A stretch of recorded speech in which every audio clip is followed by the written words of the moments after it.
کے صحن میں جا کر کے مطاف میں کعبے کے صحن میں اعلان کریں گے، اب حبیب دعوت صلی اللہ علیہ وسلم نے فرمایا کہ عمر کو فاروق ہے۔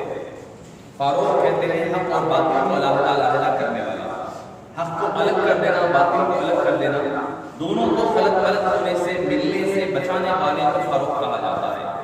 اس دن سے حضرت سیدنا عمر رضی اللہ عنہ کا لقب مبارک الفاروق بن گیا، اور حضرت سیدنا علی رضی اللہ عنہ فرماتے ہیں قرآن کریم کی کم و بیش 40 آیتیں ایسی ہیں جو حضرت عمر فاروق رضی اللہ عنہ کی کہنے پر اور ان کے مشورے پر نازل ہوئی۔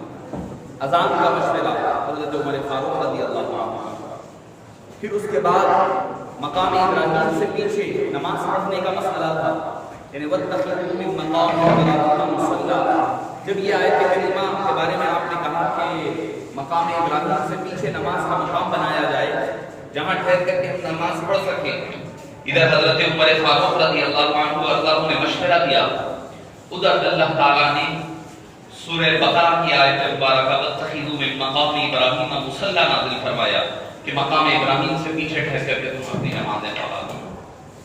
معزز سامعین کرام، حضرت فاروق اعظم رضی اللہ عنہ کے مناقب اور فضائل اس قدر کثرت سے پائے جاتے ہیں، حبیب دعوت صلی اللہ علیہ وسلم نے معاملہ یہ ہوا کہ ایک دن قبل حضرت ابوبکر صدیق اور آپ صلی اللہ علیہ وسلم کعبے کے صحن میں نماز پڑھنے لگے، نماز ادا فرما رہے تھے، تو عتبہ آیا اور آ کر کے اس نے حبیب دعوت صلی اللہ علیہ وسلم اور حضرت پر حملے کا ارادہ کیا۔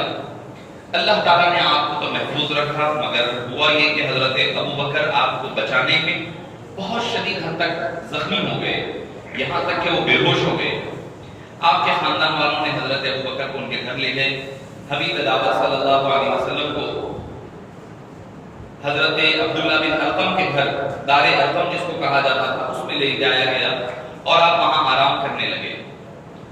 مسلسل حضرت ابوبکر بے ہوش رہے، اس قدر شدید حملہ تھا، بے ہوش رہے۔ بے ہوشی سے جب تھوڑا سا افاقہ ہوا، آرام ہوا، پورے قبیلے والے ہیں، مسلمان بھی ہے، غیر مسلم کے قبیلے سے تعلق تھا، جب ہوش آیا تو سب یہی کہ سمجھنے لگے کہ ہو سکتا والد جو ابھی ایمان نہیں لائے تھے وہ تھوڑا ان کے بارے میں پوچھیں گے، والدہ کے بارے میں پوچھیں گے، بچوں بیوی کے بارے میں پوچھیں گے، قبیلے والوں کا شکریہ ادا کریں گے کہ انہوں نے مدد کی ہے۔ حضرت ابوبکر کی آنکھ کھلی، کھلتے ہی انہوں نے پوچھا کہ میرے صاحب یعنی حبیب پاک صلی اللہ علیہ وسلم کیسے ہیں؟ حبیب دعوت صلی اللہ علیہ وسلم کی مزاج کیسی ہے؟ آپ بھی تو زخمی ہوئے تھے، آپ کی طبیعت کیسی ہے؟ والدہ کہنے لگی کہ بیٹے ہمیں پتہ نہیں ہے کہ تمہارے رسول کیسے ہیں، ان کی طبیعت کیسی ہے۔ انہوں نے کہا کہ سارے خاندان قبیلے والے ناراض ہونے لگے، انہوں نے کہا قبیلے والوں کو تم چلے جاؤ، مجھے تمہاری ضرورت نہیں ہے، مجھے میرے صاحب کے بارے میں بتاؤ، کیونکہ آپ گھر پر نہیں ہیں، آپ دار ارقم میں ہیں، وہ پتا سب کو نہیں پتا ہے۔ پھر آپ نے اپنی والدہ حضرت ام سلمہ کو فرمایا، سلمہ ان کی والدہ کا نام تھا، ان کو کہا کہ امی جان ایسا کریے کہ حضرت عمر فاروق کی بہن فاطمہ بنت خطاب جن کا نام ہے وہ ایمان لا چکی ہے، ان کو حبیب پاک کے رہنے کرنے کا پتہ معلوم ہے، جاؤ جا کر کے ذرا پوچھ کر کے آؤ کہ میرے حبیب پاک صلی اللہ علیہ وسلم کیسے ہے۔ یہ ہے عشق و محبت صحابہ کرام کا، حضرت صدیق اکبر کا عشق و محبت۔ جان کی فکر نہیں ہے، خاندان چھوٹ رہا ہے، قبیلہ چھوٹ رہا ہے، والدہ ناراض، والد ناراض، دوست احباب ناراض، سب چھوٹتے ہیں۔ زمانہ اگر چھوٹتا ہے تو چھوٹے، نہ چھوڑو مجھے تاجدار مدینہ۔ یہ ایمان صحابہ کرام کا ایمان تھا۔ صدیق اکبر رضی اللہ عنہ کی والدہ گئی، جا کر کے حضرت فاطمہ بنت خطاب کو بلایا، وہ آ کر کہنے لگی کہ حبیب پاک آرام سے ہیں، دار ارقم میں ہیں۔ انہوں نے کہا کہ نہیں، مجھے اپنی آنکھوں سے دیکھنا ہے کہ حبیب پاک کیسے ہیں۔ شدید زخمی ہیں، بے ہوش ہو کر ابھی اٹھے ہیں، ایک طرف والدہ ہے، ایک طرف فاطمہ بنت خطاب ہے، دونوں کے سہارے کے ساتھ آپ دار ارقم پہنچتے ہیں۔ دستک ہوتی ہے، دار ارقم پر جا کر دستک دیتے ہیں، حبیب دعوت صلی اللہ علیہ وسلم بتاتے دروازہ کھولتے ہیں، جب اپنے ساتھی اور اپنے یار غار رفیق مزار کو جب دیکھتے ہیں، شدید زخمی ہے، سر سے پاؤں تک زخم سے چور چور ہے، مگر اس کے باوجود عشق مصطفیٰ ایسا ہے کہ اپنی نظر کی آنکھوں سے حبیب کو جب تک نہ دیکھ لے تب تک ماننے کے لیے تیار نہیں ہے۔ حبیب دعوت صلی اللہ علیہ وسلم جیسے ہی یہ دیکھتے ہیں، آپ کی چشم مبارک سے آنسو رواں ہو جاتے ہیں اور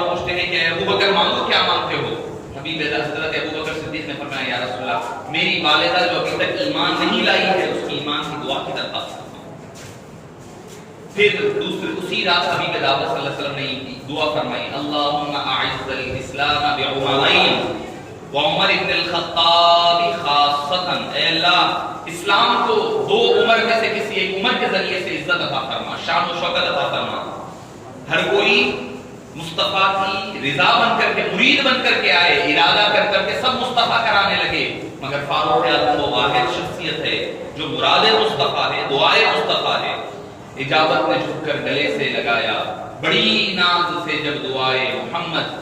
ادھر لوگ یہ سمجھ رہے تھے کہ حضرت عمر تلوار لے کر گھر سے نکل رہے ہیں، راستے میں حضرت ایک صحابی سے ملاقات ہو رہی ہے، وہ لے جا کر کے ان کو اپنی بہن کے پاس چھوڑ رہے ہیں، وہاں تلوار لے کر بہن کے پاس. یہ سارا ماجرا تو ہو رہا ہے، مگر در حقیقت رات میں دعائے مصطفیٰ ہوئی تھی. اجابت نے جھک کر گلے سے لگایا بڑی ناز سے جب دعائے محمد. اجابت نے وہاں پر دعا مصطفیٰ کی ہو گئی تھی. اب ابو عمر فاروق نہیں چل رہے تھے، ان کے پیچھے پیچھے مصطفیٰ جان رحمت کی دعا چل رہی تھی. ان کا ایمان لانا کیا تھا؟ مصطفیٰ کی دعا کارکردگی تھی. اب دعائے مصطفیٰ بن کر کے چل رہی ہے.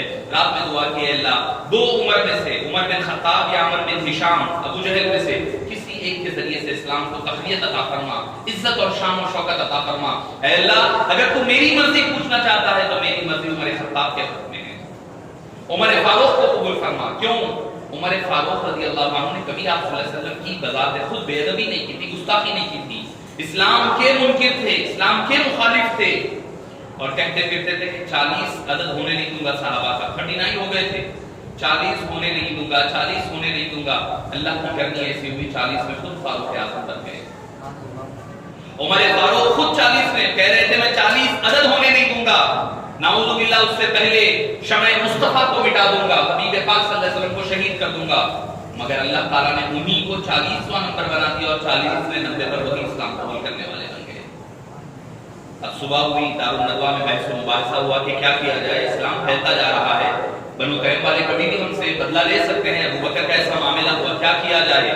بحث و مباحثہ ہوا. حضرت عمر نے کہا کہ میں دیکھ لوں گا یہ معاملہ، نعوذ باللہ میں جا کر حبیب پاک صلی اللہ علیہ وسلم کو شہید کر دوں گا. یہ ارادے کے ساتھ فاروق اعظم تلوار لے کر نکل پڑے. ادھر تلوار لے کر جا رہے ہیں، راستے میں صحابی روکے. ادھر کیا ارادہ ہے؟ بولے نعوذ باللہ آج حبیب پاک صلی اللہ علیہ وسلم کو شہید کر دوں گا. وہ سن کر ڈر گئے کہ بھئی میں جا کر پہلے حبیب پاک صلی اللہ علیہ وسلم کو اطلاع دے دوں کہ عمر فاروق آ رہے ہیں. انہوں نے کہا جاؤ جا کر اپنے بہن کی خبر لو، فاطمہ بنت خطاب کی، ان کے شوہر کی، سارے کے زید حضرت سعید بن زید کی، وہ لوگ اسلام لا چکے. حضرت عمر نے کہا یہ ہو ہی نہیں سکتا. انہوں نے کہا جاؤ جا کر دیکھ لو، اس کے بعد آ کر بات کرو. ان کو ادھر بھیجے. اس کا مطلب بہن کو زدوکوب کرنا نہیں تھا، حضرت عمر کا مائنڈ ڈائیورٹ کرنا تھا، تھوڑی دیر کا وقفہ چاہیے تھا. ادھر بھیج کر ادھر آپ صلی اللہ علیہ وسلم کے پاس گئے. جا کر کہنے لگے یا رسول اللہ عمر فاروق آ رہے ہیں. حضرت امیر حمزہ رضی اللہ عنہ جو اسلام لا چکے تھے، انہوں نے کہا اگر عمر اچھے ارادے سے آئے تو ٹھیک ہے، ورنہ انہی کی تلوار لے کر انہی کا سر طلب کر دوں گا. ادھر حضرت عمر گھر کے قریب پہنچے تو قرآن کریم کی آوازیں آ رہی ہیں. دستک دیے. کچھ بہن نے پوچھا کون؟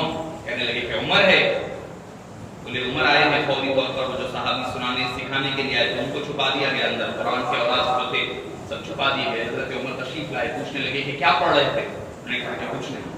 بولے مجھے پتا ہے تم لوگ ایمان لا چکے ہیں، مجھے بتاؤ کیا پڑھ رہے تھے. بہن بھائی کو زدوکوب کرنے لگے، مار پیٹ کرنے لگے. کیونکہ اسلام سے پہلے حضرت عمر کا کیا کردار تھا؟ ایک ریسلر. آج کے دور میں اگر آپ دیکھ لیں، ریسلر کشتی لڑنے والوں کا نام تھا. کشتی شوق سے لڑتے.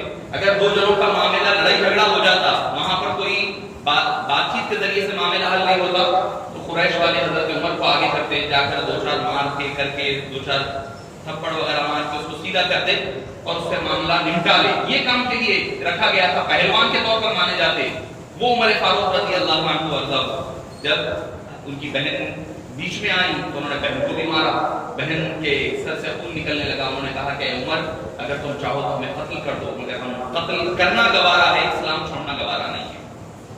بہن کی بات. خواتین کا کردار دیکھیں، خواتین کی اہمیت دیکھیں. اگر خواتین چاہیں تو کسی کو راہ راست پر لا بھی سکتی ہے، کوئی راہ راست والے کو بھٹکا بھی دے سکتی ہے. خواتین کا بڑا اہم کردار ہے. ہم تو باہر جا کر کے کچھ نہ کچھ دین سیکھ لیتے ہیں، مگر جہاں تک بات آتی ہے خواتین اور بہنوں کی، ہم ان کو اکثر نظر انداز کر دیتے ہیں. ہم سمجھتے ہیں کہ وہی گھر میں پکوان وغیرہ، صاف صفائی، بچوں کی دیکھ ریکھ اسی میں ان کی زندگی ختم کر دینا، ہم یہی سمجھتے ہیں، مگر وہی فاطمہ بنت خطاب تھی جن کے ذریعے سے حضرت عمر فاروق اسلام قبول کیے ہیں۔ حضرت عائشہ صدیقہ کا کردار دیکھیں، حضرت ام سلمہ کا کردار دیکھیں، کتنی خواتین کے کردار، حضرت بی بی مریم کا دیکھیں، حضرت بی بی آسیہ کا دیکھیں۔ وہی جب خواتین خراب ہوتی ہیں، راہ راست سے بھٹک جاتی ہے، تو نوح علیہ السلام کی بیوی بن کر کے قرآن کریم جس کی مذمت کرتا ہوا نظر آتا ہے، حضرت لوط علیہ السلام کی بیوی بن جاتی ہے، تو خواتین کا بڑا اہم کردار ہوتا ہے۔ آج ضرورت خواتین کو دین سکھانے کی ہے، پہلے سے زیادہ ضرورت ہے خواتین کو دین اسلام بتائیں اور سکھائیں۔ ان کا کہنا تھا، ان کے الفاظ تھے تو دل میں چھبے، حضرت عمر کی دنیا بدل گئی، کہنے لگے مجھے بھی تو بتاؤ کہ وہ کیا اوراد تھے۔ بہن نے پڑھ کر سنانے لگی، کیا تھا؟ حضرت خباب بن الارم رضی اللہ عنہ جو کمرے میں چھپے ہوئے تھے وہ نکل کر باہر آئے اور انہوں نے پھر قرآن کریم سورہ طٰہٰ کی تلاوت شروع کی۔ طٰہٰ ما انزلنا عليك القرآن لتشقى الا تذكرة لمن يخشى تنزيلا ممن خلق الارض والسماوات العلى الرحمن على العرش استوى له ما في السماوات وما في الارض وما بينهما وما تحت الثرى۔ قرآن کی ادھر الفاظ پڑھے جا رہے ہیں، ادھر فاروق اعظم کی آنکھوں سے آنسو ہوتے جا رہے ہیں۔ تلوار بدستور ہاتھ میں ہے، مگر اب دل، ہاتھ میں تو تلوار ہے مگر دل مصطفیٰ کے قبضے میں جا چکا ہے۔ پوچھنے لگے کہاں ہے؟ مجھے حبیب پاک کے پاس لے کر چلو۔ حضرت فاطمہ، ان کے شوہر حضرت سعید بن زید، سارے حضرت خباب بن الارت قافلہ نکل پڑا ہے اور فرمایا حبیب دعوت صلی اللہ علیہ وسلم نے وہ دن اتنا مبارک دن تھا جس دن ابو بکر سے عمر فاروق نے اسلام لے آئے، جس دن انہوں نے اسلام قبول کیا، آسمان میں فرشتے ایک دوسرے کو مبارکبادیاں دے رہے تھے۔ زمین والے ہی ان کی اسلام قبول کرنے کا جشن نہیں منایا، آسمان والوں نے بھی ان کی قبول اسلام کا جشن منایا ہے۔ حبیب پاک صلی اللہ علیہ وسلم نے پوچھا ہے عمر کیا بات ہے، کس ارادے سے آئے ہو، کہ ابھی بھی دل نہیں پلٹا ہے؟ کہنے لگے یا رسول اللہ بس ارادہ یہی ہے کہ تلوار چھپی، اپنا سر جھکا اور کلمے کی آواز بلند ہوئی اور ایسی بلند ہوئی، اور فرمایا ترمذی شریف کی حدیث پاک جس دن عمر بن خطاب رضی اللہ عنہ نے ایمان لایا تب سے لے کر قیامت تک اسلام نیچے کی طرف نہیں جھکا، ہمیشہ اسلام پر بلند ہوتے ہی رہا۔ اللہ نے حضرت عمر فاروق رضی اللہ عنہ کے دست مبارک پر اسلام کو فوقیت عطا فرمائی۔ سب جب بھی ہجرت کرنے جاتے سب چھپ چھپ کر رات میں چلے جاتے، کوئی چھپ کر چلے جاتے، ساروں کے سارے صحابہ، مگر فاروق اعظم ایک رات تھی، مکے میں گئے، طواف کیا، کہہ کر الگ الگ ٹکڑیوں کی شکل میں کفار مکہ بیٹھے رہتے، ہر ایک گروپ کے پاس گئے، جا کر کہنے لگے میں اسلام قبول کر چکا، اور دوسرے دن اسلام قبول کرنے کے دوسرے دن گھر پہ دستک دی، ابو جہل کے گھر پہ دستک دے کے بولے ابو جہل میں ایمان لا چکا، عتبہ کے گھر پہ جا کے دستک دے کے بولے میں اسلام لا چکا، کچھ کر تو نہیں سکتے، حضرت عمر ہے جن کا بول بالا، جن کا دبدبا سب میں معروف ہے۔ طواف کر کر کہنے لگے میں ہجرت کرنے جا رہا ہوں، ہجرت کے لیے جا رہا ہوں، مکہ چھوڑ کر مدینہ جا رہا ہوں، ورنہ کفار کو اگر پتا چلتا کوئی اگر جا رہا ہے، حضرت عثمان کو روکنے کی کوشش کی، آپ صلی اللہ علیہ وسلم کو روکنے کی، ہر ایک کو روکنے کی کوشش کی انہوں نے، آپ گئے جا کر کہنے لگے جملہ کیا تھا؟ کہنے لگے کہ میں مکہ چھوڑ کر جا رہا ہوں، اگر کوئی چاہتا ہے کہ اپنی بیوی کو بیوہ کرے، الفاظ ان کا یقین دیکھے، یہ ایمان کی حرارت جب آتی ہے تو یہ یقین پیدا ہوتا ہے۔ کہنے لگے کہ اگر کوئی چاہتا ہے کہ اپنی بیوی کو بیوہ کرے، اپنی اولاد کو یتیم کرے، تو مجھے اس وادی کے پیچھے آ کر کے مجھے روک لے۔ یعنی انہیں تو یقین ہے کہ میں تو زندہ ہی رہوں گا، جو مجھے روکنے آئے گا اس کا خاتمہ ہوگا۔ یہ یقین، اللہ کی ذات پر یقین، اور ہر موقع پر شدت تھی اس اعتبار سے کہ حبیب پاک صلی اللہ علیہ وسلم کے ادب کو لے کر کے آپ نے اکثر واقعہ سنا ہے کہ یہودی اور مسلمان میں جب لڑائی ہوئی تو حضرت عمر فاروق رضی اللہ عنہ نے مسلمان کا قتل کر دیا جس نے حبیب پاک کے حکم کو نہ مانا۔ فرمایا یا رسول اللہ جو آپ کے حکم کو نہ مانے تو مسلمان نہیں ہوتا، لہذا میں نے کسی مسلمان کو قتل نہیں کیا۔ معزز سامعین کرام، ایسی خلافت، ایسا دور گزرا آپ کا، اس دور پر قربان جائیے۔ حبیب پاک صلی اللہ علیہ وسلم نے کیا فرمایا کہ جس راستے سے عمر آتے ہیں وہ راستے سے شیطان راستہ بدل لیتا ہے۔ بتایا مومن کون ہوتا ہے؟ مومن اپنے راستے بدلنے والا نہیں ہوتا، مومن اپنے راستے پر چلے، ظلمات، گمراہیاں، طغیان، کفر، نفاق، جو کچھ بھی راستے سے آئے آپ کو راستہ بدلنے کی ضرورت نہ پڑے، راستہ وہ چیزیں بدلے۔ حضرت عمر فاروق کی شان یہ ہے، عمر جس راستے سے شیطان آتا ہے، شیطان عمر کا راستہ دیکھ کر بدل لیا کرتا ہے۔ عمر فاروق کو دیکھ کر شیطان راستہ بدل لے تو دوسری باتیں تو اور ہی رہی، آپ اس کا اندازہ لگا سکتے ہیں۔ حضرت فاروق اعظم کا دور مبارک 10 سال کی خلافت ایسی جو گولڈن ایرا اور گولڈن پیریڈ کہا جاتا ہے، 22 لاکھ میل کی حکومت ہے، مکے سے شروع ہو رہی ہے، ادھر اندلس تک چلی گئی، ادھر ہندوستان، پاکستان، افغانستان تک پہنچ گئی، ادھر آپ چلے جائیں تو یمن پورا کراس کر چکا، شام بھی کہاں تک، ترکی کے قریب تک، قسطنطنیہ جو کہا جاتا تھا وہاں تک آپ کی حکومت پھیل گئی، ہر جگہ پھیل گئی۔ اور کیسی حکومت؟ آرام دہ حکومت، کوئی لڑائی جھگڑا نہیں، کوئی باڈی گارڈ نہیں، آج کوئی ایم ایل اے کارپوریٹر آ رہا ہے تو 2 گنمین ساتھ ہے، کیوں؟ کیونکہ جان کا خدشہ ہے، کیوں؟ ان لوگوں کو ڈبائے ہوئے ہیں، ان کو معلوم ہے کہ اگر گنمین نہیں رہے گا تو لوگ مجھے مار دیں گے، یہی تو ڈر ہے نا۔ کیوں ڈر ہے؟ ہونا تو کیا چاہیے کہ یہ یہودی کتاب کو ختم کرواؤ۔ یہودی آیا اور آ کر عیسائی ہے، یہودی نجران کا آیا، آ کر اس نے پوچھا کہ تمہارے امیر المومنین کہاں ہیں، ان سے ملاقات کے لیے آیا۔ اس نے کہا کہ مسجد نبوی کے سامنے ہے، مل جائیں گے۔ وہ گیا، نہیں نظر آئے، واپس آ گیا، بھائی وہاں پر تو کوئی نہیں ہے۔ تو بولے کیا دیکھا تم نے، کسی کو پایا؟ بولے ہاں ایک شخص ہے جو جھاڑ کے نیچے سوتا ہے۔ بولے وہی امیر المومنین ہے۔ تو اس نے کیا کہا؟ عدل تھا، حکیم تھا، فنیم تھا۔ عدل تھا، انہوں نے حکومت کی تو انصاف کے ساتھ حکومت کیا، حکیم تھا، عادل تھا، فنیم تھا، حکومت کی، صحیح طور پر حکومت کی۔ حکومت تو سب کرتے ہیں مگر عادل تھا، عدل کیا، عدل و انصاف کیا۔ اس میں کسی کا حق کسی کو نہیں دیا، ہر ایک کا حق اس کے ساتھ دیا۔ فرمایا کہ اگر فرات کے کنارے پر اگر ایک کتا بھی بھوکا مر جائے تو کل قیامت کے دن عمر فاروق کا دامن پکڑا جائے گا۔ ایسا ہے کوئی حاکم؟ آپ دنیا نے ایسا حاکم نہیں دیکھا ہوگا۔ اللہ نے جو کمال، جو عدل و انصاف کا جو حضرت عمر فاروق کو عطا فرمایا تھا، خدا کی عزت کی قسم نہ پہلے کسی نے دیکھا ہوگا، نہ قیامت تک کوئی ایسا منظر دیکھے گا۔ اس لیے مہاتما گاندھی نے کہا تھا، میں تمہیں ان کی حکومتوں کے قصے نہیں سناؤں گا، اگر تمہیں مثال دوں گا تو عمر فاروق کی مثال دوں گا۔ حکومت کرنی ہے تو ایسی کرنی ہے۔ اپنے بیٹے کو نہیں دیکھا، اپنے رشتہ داروں کو نہیں دیکھا، جو غلط کیا اس کو سزا دیا کہ عمر فاروق ہے۔ راستوں میں کوڑے لے کر کے پھرا کرتے، چہرہ بدل کر کے، چہرے پر نقاب ڈال کر راتوں میں نکلتے، دیکھتے کہ کس کی مصیبت میں کون ہے، کون پریشانی میں۔ جب اللہ نے آپ کو کچھ ذمہ داری دی ہے تو اس کا نبھانا اس کے اوپر ضروری ہو جاتا ہے۔ اس نے کہا کہ انہوں نے حکومت کی، عادل تھا، اور انہوں نے اس میں عدل و انصاف کیا۔ اب عدل و انصاف کیا تو کوئی پریشانی نہیں ہے، کسی سے ڈر نہیں ہے۔ بھائی ڈر کب رہے گا؟ کسی کا میں نے مال ہڑپ کیا، 400 گز کا پلاٹ تھا، 200 گز میں دبا لیا کسی کا، ٹھیک ہے، گھر بن رہا تو 1-2 لاکھ روپے ایکسٹورشن لے لیا ہوا رہا تو مجھے ڈر ہے جس کا لیا انہیں مارے گا۔ وہاں تو کچھ نہیں ہے، کچھ نہیں ہے، پیبند لگے ہوئے ہیں لباس میں، اپنا ایک لباس ان کو کافی نہیں ہو رہا ہے تو بیٹے کا مانگ کر پہن رہے ہیں۔ ایک وقت نماز میں نہیں پایا گیا ان کو تو صحابہ نے پوچھا آج نماز میں نظر نہیں آیا، تو فرمانے لگے میرے پاس ایک ہی جوڑا تھا جو گندا ہو چکا تھا، جس کو دھونے کا تھا، دھو کے سکھنے میں وقت لگا، اسی لیے مجھے تاخیر ہو گئی۔ ایسا کوئی حکمران، اسی لیے فرمایا فنیم تھا، پھر وہ آرام کے ساتھ، سکون کے ساتھ سونے لگے۔ سوتا کب ہے حکمران؟ چین کی نیند جب اس نے صحیح حکومت کی ہے اور صحیح انصاف کیا ہے۔ تو فاروق اعظم رضی اللہ عنہ کی ذات مبارکہ ایسی ذات مبارکہ ہے، کہنے لگے تو کئی دفعات کم پڑ جائیں گے حضرت عمر فاروق رضی اللہ عنہ کی سیرت مبارکہ کے۔ معزز سامعین کرام، اپنی گفتگو کو ختم کرتے ہوئے ایک اعلان کے ساتھ ختم کرتا ہوں کہ پیر یعنی 1 اگست سے 1, 2, 3 اور 4 5 دن کے لیے سیرت پاک اور تاریخ اسلام کے لیکچرز کا آغاز ہو رہا ہے مغرب سے عشاء تک۔